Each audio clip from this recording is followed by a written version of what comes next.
Hi, and welcome to the show. Thanks very much for joining us once again. We always appreciate your attendance. Today, we're going to be speaking with Gerald Burden. He's the owner of American Water Surveyors. Thanks very much for joining us today, Gerald. Thanks for having me. So, Gerald, give us the overview. What does your company do? Our company conducts groundwater surveys for individuals and companies who are planning on drilling a water well. We help them determine, first of all, if there's a presence of groundwater, and then if we do detect groundwater, we can give them the approximate depth and a yield range in gallons per minute. And where is your company based, and what is your service area? We're based in Fort Worth, Texas, and we service primarily the southwest and the southeast part of the United States.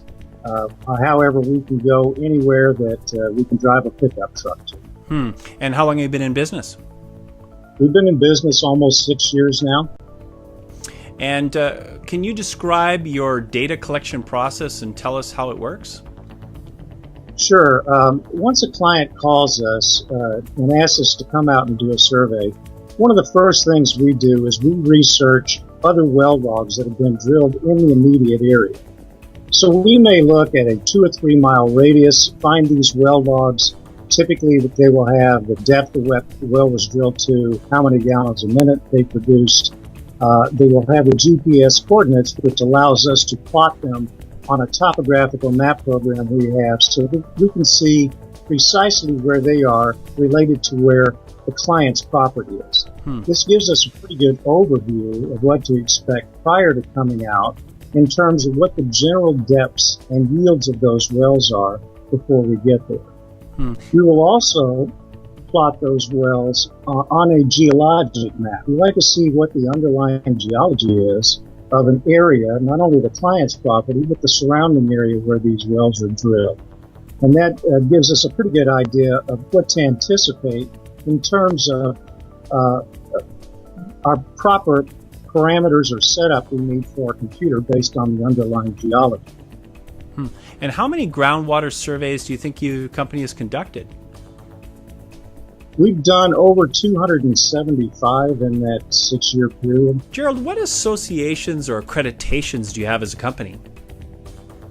Well, we're members of the National Groundwater Association, the Water Quality Association, and members of the Better Business Bureau with an A+ rating. What information do you need from your clients prior to conducting a groundwater survey? Well, we need to know what the area that we're going to be surveying is like. In other words, we need to have clear access with our pickup truck to be able to drive into the area and conduct the survey. We also need to know what are the surface conditions like. If it's too rocky, it creates some problems for us because it affects the quality of data we're trying to collect. Probably the best way to describe this, Carson, is if you took a backhoe and you took one scoop of dirt or one bucket of dirt with that backhoe and dumped it down on the ground, if that bucket of dirt was more than 30% rock, it would probably create problems for us. Another thing we need to know is if there's any overhead or underground power supply nearby. We usually have to stay within 50, maybe 100 feet clear of any overhead or underground power because that affects the quality of data. And then finally, if the client has a well, an existing well, we would like to know if they do, and then if they do, we'd like to have the known depth and yield of that well so we can conduct a calibration test next to that. And what if the client doesn't have a well to calibrate to? Well, if they don't, that's fine. We can still conduct a survey. However, if they possibly have a neighbor within a mile that has a well with known depth and yield, we can actually do the calibration test at that neighbor's house. Do the clients get the results of the survey immediately? No, they don't. We take the data that we collect back to our office where we do the analysis and the interpretation, and we create a written report that we turn around in 15 business days or less. And what does the client see in the report?